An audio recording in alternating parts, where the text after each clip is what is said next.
Hello friends, welcome back in once again our YouTube channel. जिस तरह हम इतिहास को जानने के स्रोत के बारे में पढ़ रहे थे कि इतिहास के जानने के स्रोत कौन कौन से हैं, तो उसमें हम पहले 5 मिनट में पहले वापस जो हमने कल पढ़ा उसका मार देते हैं रिवीजन।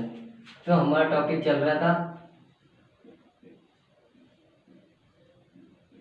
इतिहास को जानने के स्रोत। इसको मैंने आपको बताया था, इसको कितने भागों में बांटा गया है? 2 भागों में। कौन कौन से? साहित्यिक स्रोत और पुरातात्विक स्रोत।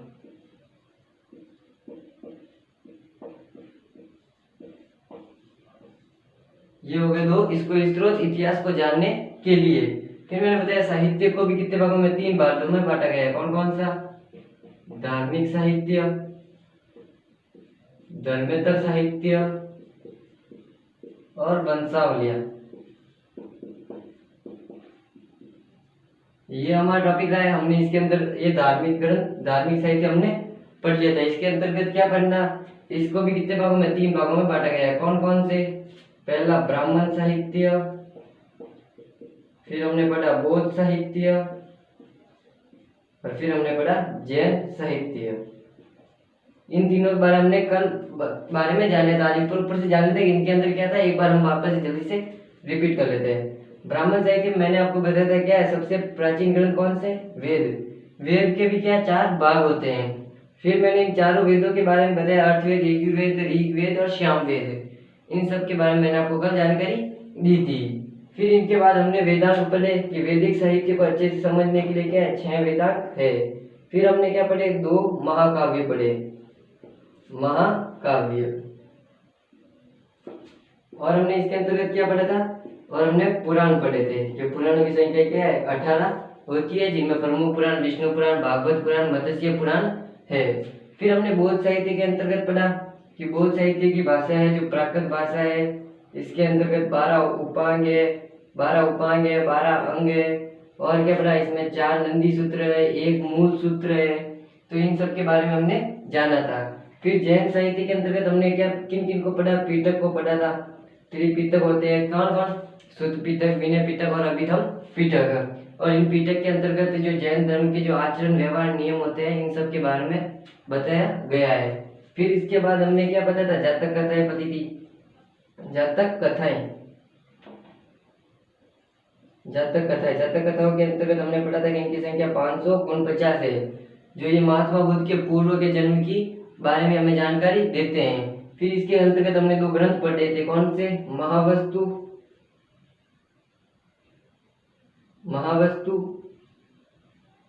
और ललित विस्तार। इसके अंतर्गत क्या पढ़े थे? हमने 2 ग्रंथ पढ़े थे। महावस्तु में क्या बताया गया है? इसमें महात्मा बुद्ध के जन्म की जो भी क्रियाएं हैं उनके बारे में बताया गया है। और ललित विस्तार में महात्मा बुद्ध ने जो दैवीय कार्य किए थे उनके बारे में बताया गया था। सॉरी, मैंने उल्टा बता दिया। ये है बौद्ध धर्म, ये था जैन धर्म और ये है बौद्ध धर्म, बौद्ध साहित्य, जिसमें महात्मा बुद्ध के बारे में बताया गया है। इसमें प्राकृत भाषा है बौद्ध साहित्य में। और बौद्ध साहित्य की भाषा पूछ ले तो इसकी संस्कृत और पाली भाषा है। तो ये लीजिए हमने कल का मार दिया रिवीजन। आज हम स्टार्ट हैं इसको धर्मेतर को। तो चलिए अब करते हैं हम आज का टॉपिक स्टार्ट।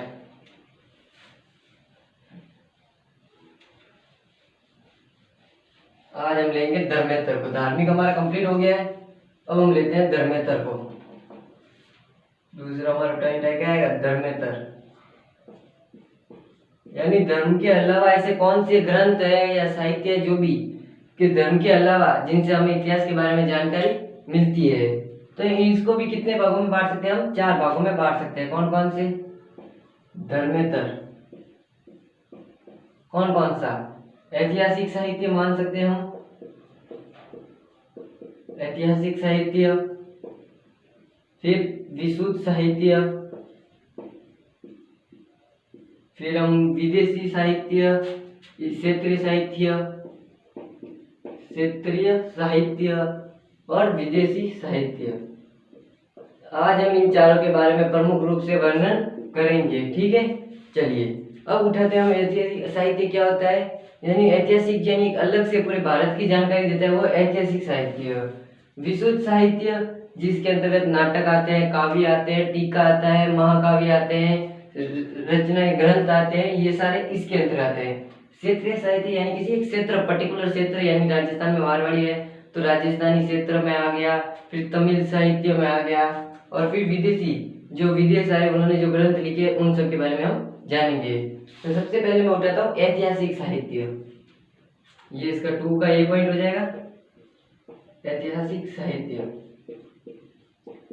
मैंने बता दिया ऐतिहासिक जो पूरे भारत की हमें जानकारी देती है, कुछ अलग से हमें बताती है। इसके अंतर्गत कौन कौन से हमें पढ़ने हैं, जैसे कि 2 ग्रंथ है, कौन कौन से ग्रंथ है, एक आ जाएगा ऐतिहासिक ग्रंथ के अंतर्गत आपके कल्हण। कल्हण की क्या है, राज तरंगिणी की रचना है। ये कल्हण एक कवि है और इसने रचना की थी किसकी, राज तरंगिणी। राज तरंगिणी की रचना कब की, इसने पूछ ले तो 1150 ईस्वी में इसने क्या की थी, राज तरंगिणी की रचना की थी। इसके अंतर्गत क्या है, इसके अंतर्गत प्राचीन काल से लेकर जो 12वीं शताब्दी, प्राचीन काल से लेकर 12वीं शताब्दी का जो भी इतिहास था इसने इसमें बताया गया है। प्राचीन काल में किसका इतिहास बताया गया है, कल्हण की राज तरंगिणी में किसका, कश्मीर का इतिहास बताया गया है। कहां से कहां तक का, तो प्राचीन काल से 12वीं शताब्दी के मध्य राज तरंगिणी का कश्मीर का पूरा इतिहास बताया गया है। जो भी कश्मीर के राजा थे कंटिन्यू बाद में कौन आए, कौन सा युद्ध हुआ था, ये सारे इसके राज तरंगिणी के अंदर हमें कश्मीर के बारे में जानकारी मिलती है। और बात कर ले तो और था हमारा कौन, चंद्रगुप्त। चंद्रगुप्त का गुरु कौन थे, चाणक्य। इन्हें चाणक्य भी कह सकते हैं, कौटिल्य भी कह सकते हैं, विष्णुगुप्त भी इसे कह सकते हैं, विष्णुगुप्त। तो इसने किसकी रचना की, तो इसने अर्थशास्त्र की रचना की थी। किसकी, अर्थशास्त्र की रचना की। और विष्णुगुप्त जो हमें किसकी, चंद्रगुप्त मौर्य के समय के बारे में हमें जानकारी देता है। ये कौन से व्यस्त मौर्य काल में जो भी हमारा सामाजिक था, राजनीतिक था, भारत की स्थिति थी, जो भी सामाजिक परंपराएं थी, वो सारी हमें इसके बारे में जानकारी देता है। मौर्य वंश के समय जानकारी देता है, तो उसके समय के भारत के बारे में हमें जानकारी देता है। तो ये हो गया ऐतिहासिक। अब आप बात करते हैं विशुद्ध साहित्य के अंतर्गत।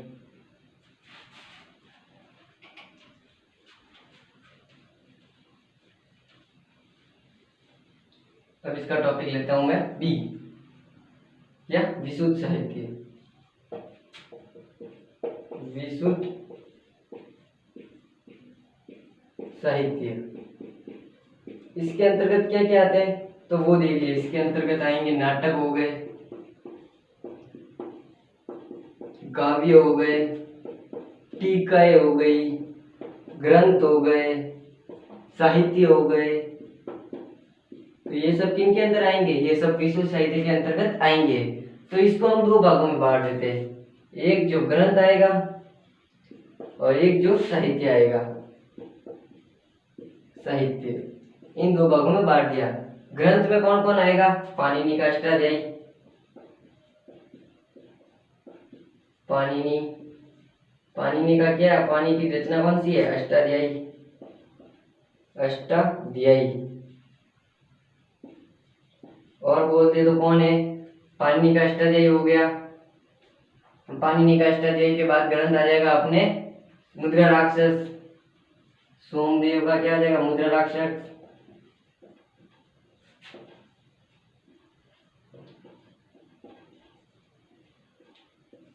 सोमदेव का क्या हो गया, सॉरी विशाखादत्त का मुद्रा राक्षस है, विशाखादत्त का मुद्रा राक्षस। साहित्य के अंदर आता है सोमदेव का हो जाएगा क्या, अमित महाकाव्य। सोमदेव का एक और लिख दो इधर, पतंजलि हो गया। ठीक है, तो ये कुछ थे इसके क्या, हमारे साहित्य ग्रंथ के अंतर्गत आने वाले कुछ प्रमुख ग्रंथ थे जिस किसके अंतर्गत आते हैं, विशुद्ध साहित्य के अंतर्गत आते हैं। फिर हम बात करते हैं क्षेत्रीय साहित्य के बारे में, तो वो देखते हैं। अब ये हो गया नाटक, महाकाव्य, टीकाएं।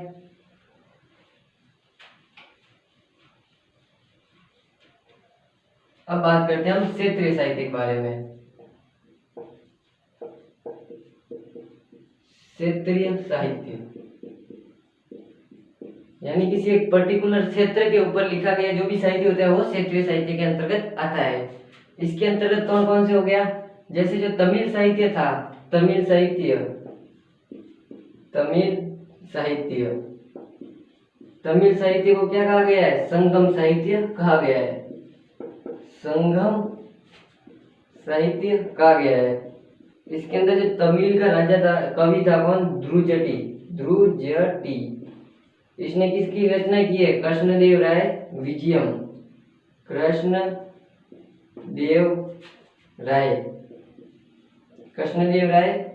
विजयम, ये इसकी क्या प्रमुख रचना है, कृष्णदेव राय विजयम। ये वही कृष्ण राय में जिसका दरबारी कवि था कौन, तेनाली रामा, आपने सुना होगा, ये इसी का दरबारी कवि था। और हम बात करते तो हमारे राजस्थानी भाषा की बात कर ले। राजस्थानी भाषा के अंतर्गत कौन कौन से आ जाएंगे, राजस्थानी भाषा के अंतर्गत आ जाएंगे, एक आ जाएगा कौन, हमारा चंद्रबरदाई।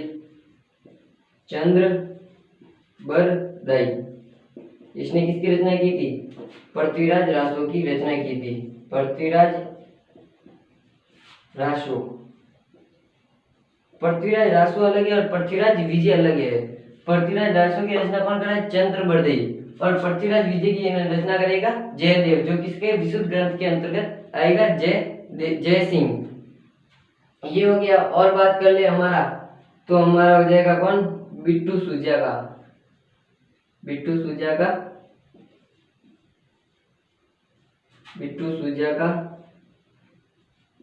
जयसिरो छंद।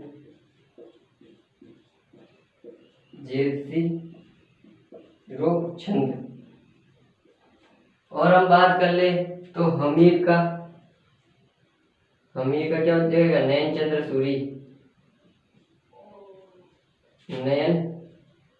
चंद के द्वारा क्या लिखा हुआ है, हमीर लिखा गया है, हमीर।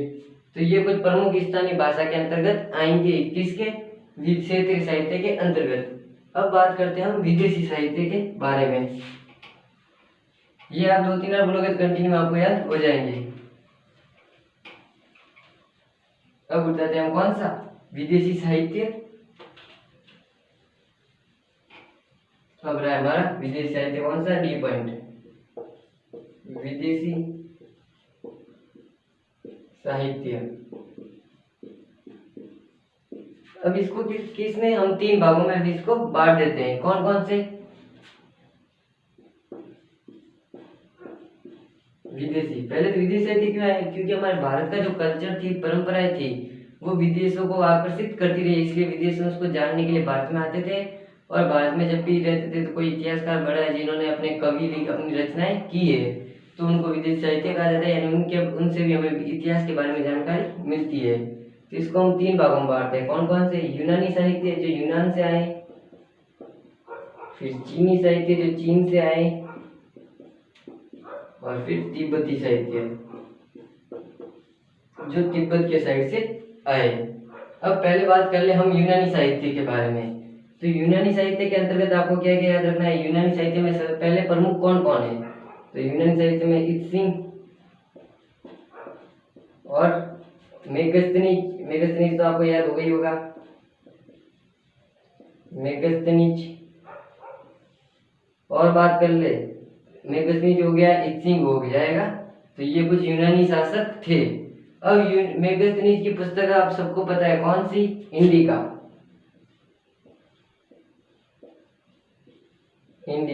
मेगस्थनीज कब आया था, तो चंद्रगुप्त मौर्य के समय, वही चाणक्य वाला चंद्रगुप्त मौर्य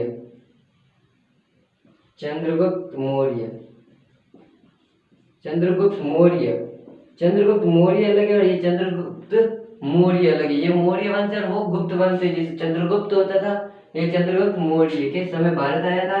इंडिका जिसको किसने भेजा था? सेल्यूकस ने भेजा था, क्योंकि सेल्यूकस ने अपनी पुत्री का विवाह किसके साथ कराया था? चंद्रगुप्त के साथ कराया था। इसने अपना एक दार्शनिक भेजा था, कौन? मेगस्थनीज, जिसने इंडिका पुस्तक लिखी। इंडिका से हमें किसके? मौर्य वंश की संपूर्ण जानकारी मिलती है। मौर्य वंश की उस समय सामाजिक स्थिति, राजनीतिक स्थिति कैसी थी, तो ये उस समय के मेगस्थनीज हो जाएगा, जिसने इंडिका पुस्तक लिखी है। अब बात करते हैं हम किसके? चीनी साहित्य की। चीनी साहित्य में कौन कौन याद रखना है आपको? फाहियान आया था, फिर ह्वेनसांग आया था, ह्वेनसांग। तो ये प्रमुख रूप से आपको चीनी यात्री आपको नाम याद रखने हैं। यूनियनियम में एक और लिखो, देखिए हेरोडोटस भी आया था। हेरोडोटस भी क्या है? हमारे भारत में आया था। फाहियान और ह्वेनसांग ये दो प्रमुख रूप से आपको याद करने हैं। क्यों आया था? कि फाहियान आया था चंद्रगुप्त के समय, चंद्रगुप्त द्वितीय के समय। वो चंद्रगुप्त मौर्य था, मौर्य वंश का, ये गुप्त वंश का है। चंद्रगुप्त द्वितीय के समय फाहियान आया था। और ह्वेनसांग जिसे क्या कहा जाता है? यात्रियों का राजकुमार, यात्रियों का राजकुमार। यात्रियों का राजकुमार पूछ ले तो किसे कहा जाता है? तो ह्वेनसांग को यात्रियों का राजकुमार कहा जाता है। ये किसके समय आया था? तो ये आया था हर्षवर्धन के समय, हर्षवर्धन। अब फाहियान की बात करें, फाहियान चंद्रगुप्त द्वितीय के समय आया था। इसने क्या किया था? नालंदा विश्वविद्यालय से शिक्षा ग्रहण की थी। नालंदा जिसकी स्थापना किसने करवाई थी? स्कंदगुप्त ने करवाई थी। और इसने पुस्तक भी लिखी थी फाहियान ने, कौन सी? सीयूकी नामक इसने क्या लिखी थी? फाहियान ने एक पुस्तक भी लिखी थी, जिससे हमें उस समय के गुप्त वंश की भी जानकारी मिलती है। अब है हमारा एक तिब्बत साहित्य। तिब्बत साहित्य के अंदर आपको एक नाम याद रखना है, कौन?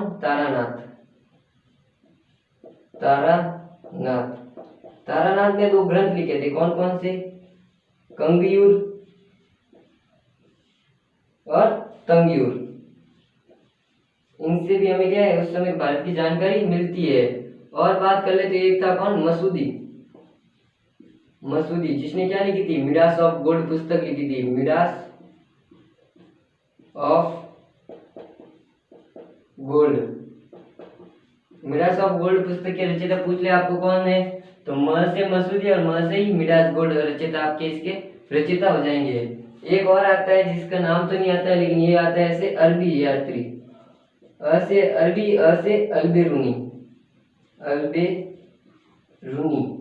अल्बेरूनी का क्या अर्थ होता है? तारीख हिंद। इसका अर्थ होगा तारीख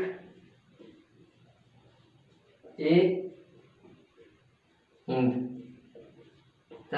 इसका क्या हो जाएगा? इसका अर्थ हो जाएगा। तो ये था आज का एक छोटा सा टॉपिक धर्मेंद्र को लेकर। इसके बाद वंशावली आती है, यानी वंशावली जो वंश के अनुसार चलती है। वंशावली में कुछ लोगों को लगाया जाता है जो घर में जाकर लोगों की अनुपस्थिति में रहकर उनके पूर्वजों के बारे में जानकारी लेते हैं, उनके पूर्वजों के साथ जो घटनाएं घटित हुई उन सब के बारे में पूछते हैं। वो सारे आते हैं वंशावली के अंतर्गत। वंशावली के फायदे भी पूछ ले हमसे। तो वंशावली से हमें क्या है? एक तो क्रम शासकों की जानकारी मिलती है कि इसके बाद कौन शासक आया, इसके बाद कौन शासक आया, फिर उनका साम्राज्य विस्तार के बारे में मिलती है, फिर उनकी कुछ युद्ध हो जाएंगे, घटना हो जाएंगे, इन सब के बारे में हमें वंशावली से जानकारी मिलती है। तो ये छोटा सा वीडियो था। Thank you for watching this video.